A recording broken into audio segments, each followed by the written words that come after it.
స్తోత్రం. ప్రియమందిరం పిల్లలారా, దేవుడైన యెహోవా కాండములలో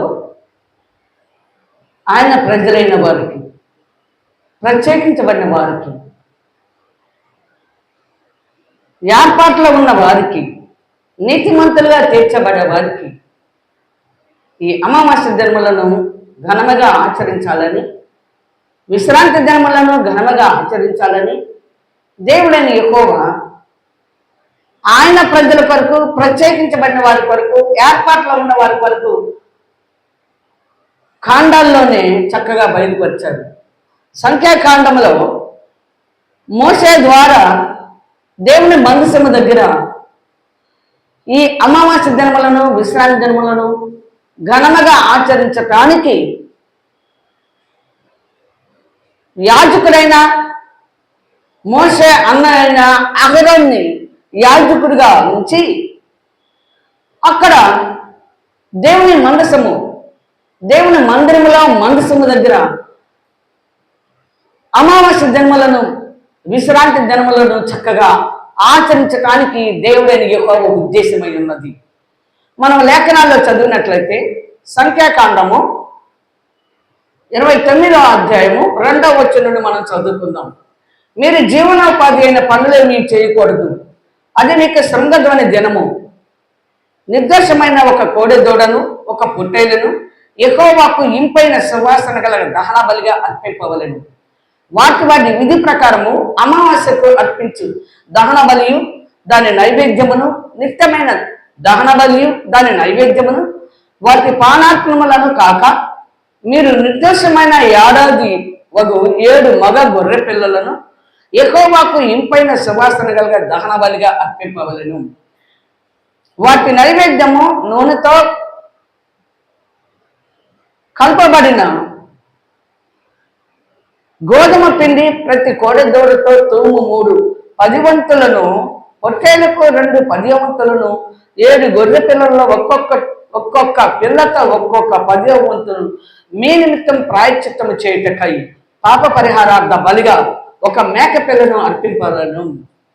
మన పూర్వీకులు, ప్రియమైన దేవుని బిడ్డలారా, మన పూర్వీకులు వీటన్నిటికీ అంటే అక్కడ కోడెదూడలు, పొట్టేళ్ళు, గొర్రె పిల్లలు అని చక్కగా వాడేది. అయితే మన పూర్వీకులు ద్వారా దేవుడు ఆయన యొక్క మనసుల దగ్గర ఈ క్రమం అంతా జరిగించుకున్నారు. అయితే పశువులు బలి అవ్వటం ద్వారా మనకు పాప క్షమాపణ లేదు. పశువులను బలి ఇవ్వటం ద్వారా దేవుడు తన ప్రజలని దగ్గరికి పిలుచుకుంటూ వాళ్ళు చేసిన పాపమునకు పశువులు బలైపోయాయి మన పూర్వము. ఇప్పుడైతే దేవుని కుమారుడైన యేసుక్రీస్తు మన 3 వంశముల వారు, ఈ భూమి మీద ఉన్న సర్వలోక నివాసులందరి కోసము ఆయన దేవుని కుమారుడైన యేసుక్రీస్తు బలియాగం అయిపోయిన తర్వాత మనం బలులు అర్పించాల్సిన పని లేదు. మన పాపం అనే పశువుని దేవుని సన్నిధిలో బలివ్వాలి. మనం చేసిన ప్రతి పాపమునకు, మన పూర్వీకులు చేసిన ప్రతి పాపమును, మన పితృ పారంపర్యాచారములు, లోక మర్యాదలు నడిపించిన క్రమము, వీటన్నిటిని దేవుని సన్నిధిలో ఒప్పుకొని మనం విడుదల పొందుకోవాలి. దేవుని కుమారుడైన క్రీస్తు మరణించాడు గనక మన పాపముల నిమిత్తము దేవుడు తన కుమారుని బలియాగం చేశాడు గనక ఇక పశువులను బలియాల్సిన అవసరం లేదు. మనమే పశువుని మనలో ఉన్న పాపమే పశువు.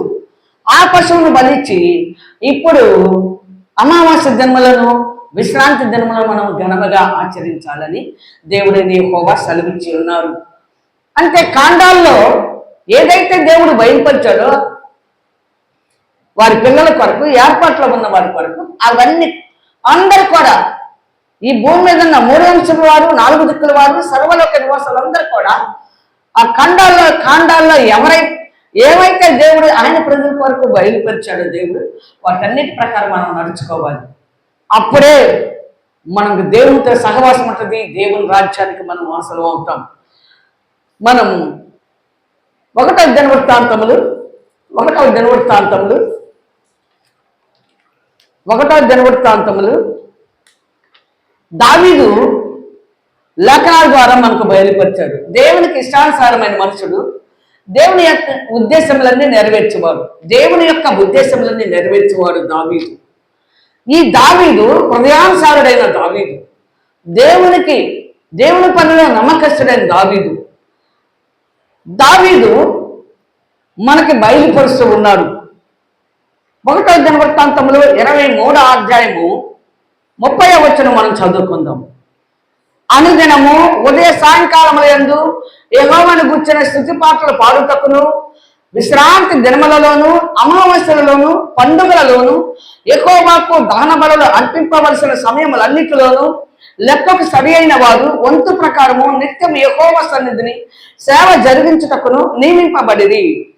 సమాజపు గుడారమును కాపాడుటయు, పరిశుద్ధ స్థలమును కాపాడుటయు, యెహోవా మందిరపు సేవతో సంబంధించిన పనులలో వారి సహోదరులకు అహరోను సంతతి వారికి సహాయం చేయుటయు వారికి నియమింపబడిన పని అయ్యుండెను. కనుక ప్రియమైన దేవుని బిడ్డలారా, దావీదు ద్వారా దేవుని మనసుల దగ్గర దావీదు ద్వారా అక్కడ అమావాస్య దినములను, విశ్రాంతి దినములకు చక్కగా జరిగించాడు. నమ్మకస్తులకే పని అప్పగిస్తాడు దేవుడు. దేవుని పని ఎవరైతే నమ్మకంగా చేస్తారో వారికి మాత్రమే ఈ పని అప్పగించేది. దావీదు నమ్మకమైన సత్య సాక్షి. దావీదు ఆయన దేవుని పనంతట్లో నమ్మకమైన వాడు, దేవుని కార్యములన్నిట్లో. అందువల్ల దావీదుకి అప్పగించాడు ఈ క్రమం. అయితే మనము దావీదు కుమారుడైన సొలొమోను కూడా ఒకసారి మనం చూడండి. సొలొమోను, ప్రియమైన దేవుని బిడ్డలారా, ఒకసారి మనం జ్ఞాపకం చేసుకుందాం. దావీదు, సొలొమోను బైబిల్ గ్రంథంలో చాలా ముఖ్యమైన వాడు. వీరు దేవుని మందసం దగ్గర జరిగించిన విశ్రాంతి దినములను, అమావాస్యలు చక్కగా మరి వారి యొక్క పరిపాలన టైంలో దేవుని యొక్క మందిరములో మందసం దగ్గర క్రమం జరిగించారు. 2వ దినవృత్తాంతములు 8వ అధ్యాయము 12వ వచనం మనం చదువుకుందాం.